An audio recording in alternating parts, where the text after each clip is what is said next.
ay init. What's up sa inyo, mga mami, mga daddy, mga kumare, mga kumpare, mga tito, mga tita, mga lola, mga lolo, mga ninong, mga ninang, mga ate, mga kuya. What's up sa inyo? Medyo matagal tayong walang upload ng video ngayon. Nakita nyo naman, bagong ahit, bagong gupit. Medyo nag-apply lang tayo ng trabaho. Unfortunately, hindi nakuha yung asking price natin. So, hindi ko siya tinanggap. However, hindi yun yung topic ngayon. Ang topic natin ngayon sa video na to, syempre, hashtag ulam ideas. Gagawa tayo ngayon ng chicken in mushroom gravy. Let's go!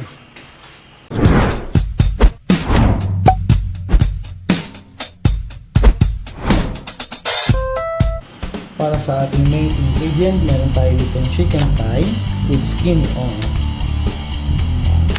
Okay. 6 na piraso yan. Siyempre, nahugasan na yan.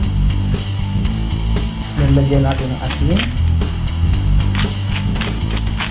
paminta,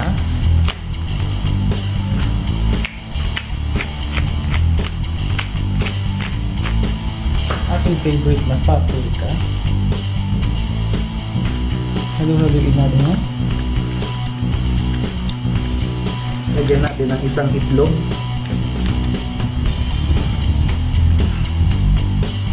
Okay. Then 1/4 cup ng harina. Haluin natin.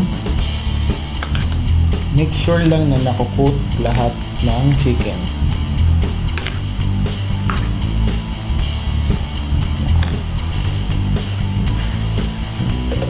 Sa separate bowl, maglagay tayo ng 1/2 cup ng harina. 1/2 cup din ng cornstarch. Bali yung cornstarch guys, yung magpapa-crispy ng ating chicken. Timplahan din natin yung asin. Mga 1/4 teaspoon. 1/4 teaspoon din yung paminta. Then, haluin natin. Sa kawali naman natin, magpainit tayo ng mantika. Pag mainit na yung mantika natin, set natin yung apoy sa medium. Yung ating chicken thigh, i-coat natin dito sa ating breading. Make sure na coated sila, tapos lamas-lamasin din natin para make sure na sumiksik yung ating breading. Dahan-dahan natin siya ilagay sa ating kawali. Mantika.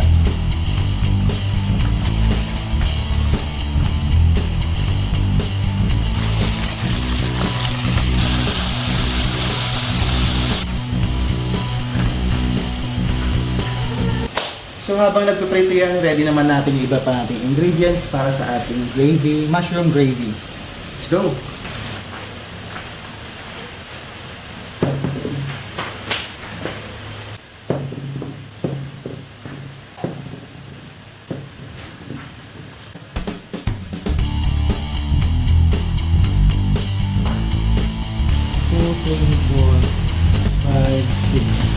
Basta, the more the merrier.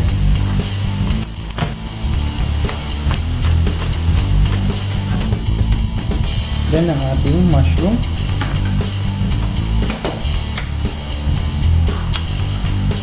Yan. Ihiwalay lang natin yung mushroom sa liquid.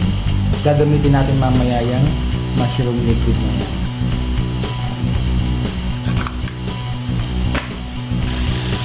So ngayon naman, balik tayo sa fried chicken natin. Ayan ang itsura niya. So nabaliktad ko na siya. Hintayin lang natin yung mag golden brown ng konti. Bali, ito-double fry natin yan.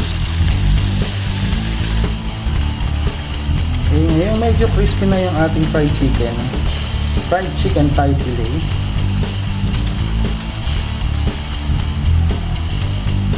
Set aside natin siya para mamaya sa ating second frying. Siyempre marami pa tayong lulutuin. So, skip na natin to. Fast forward na natin sa second frying. Let's go! Okay, so ngayon second frying na tayo. So, yung purpose ng first frying natin sa medium heat is to make sure na yung meat ng chicken natin ilutong-luto. Ngayon naman, nandito tayo sa part na paki-crispyhin natin yung outside part ng chicken natin. So, in that way, yung chicken natin juicy sa loob but crispy on the outside. Okay, so sinet ko na yung apoy natin to high level or high mode. Ngayon, yan, kumukulo na. Kung papansinin niyo, no? Kumukulo na yung mantika. So ngayon kumukulo na siya, ilalagay syempre natin yung una nating na first fry na chicken. Mabilis lang to, siguro mga 2 minutes tapos na to. Nakita nyo ba na mas naging brown siya? Mas naging crispy?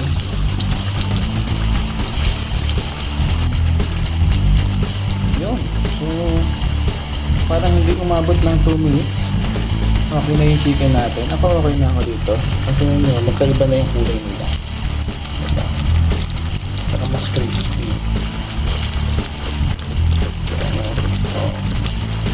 Ayos.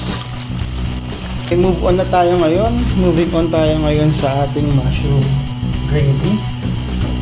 Isip mong mag-skip na dahil alam mo na yung putahe natin ngayon, chicken on mushroom gravy. Actually, hindi pa tapos yun. Panoorin nyo pa hanggang dulo to, malalaman mo, special to guys. Maniwala ka, special to. Yung used oil natin, chicken yung pinagprituhan dito. Sayang naman yung mantika. Coconut oil yan.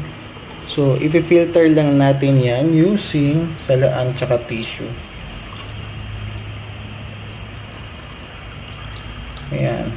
Tapos ito, mga breading ng chicken. Hayaan lang natin yan dyan. Okay, so apoy sa pinakamahina. Ayan. Lagay natin ngayon yung butter. Habang natutunaw yung butter, natin yung garlic. Minced garlic.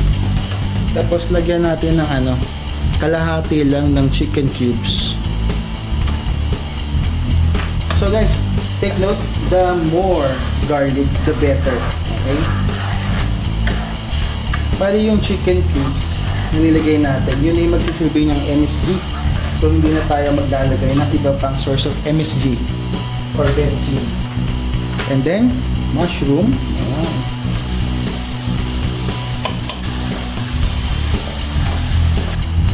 Yung breading ng ating fried chicken kanina, yun na rin ang gagamitin natin panggawa ng gravy.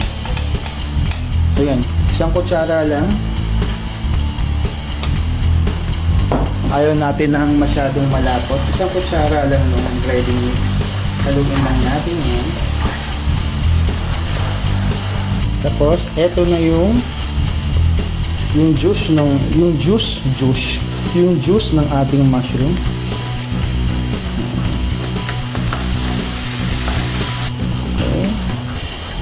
Unti-untiin lang natin yan. Ganyan gumawa ng perfect gravy. Pihadong magugustuhan ng mga paglulutuan ninyo, mga anak nyo, pamangkin nyo, apo nyo, kapatid nyo, inaanak nyo.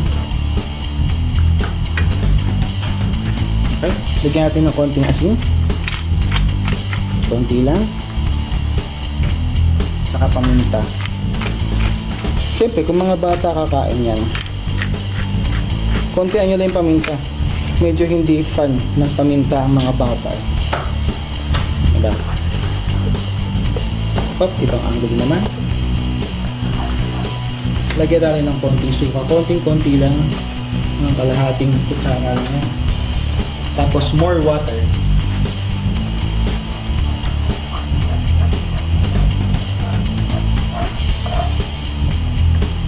Lagyan natin ng konting sugar.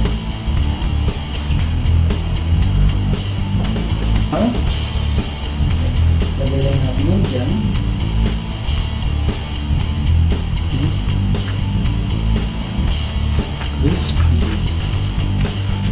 simmer natin ng mga 3 minutes.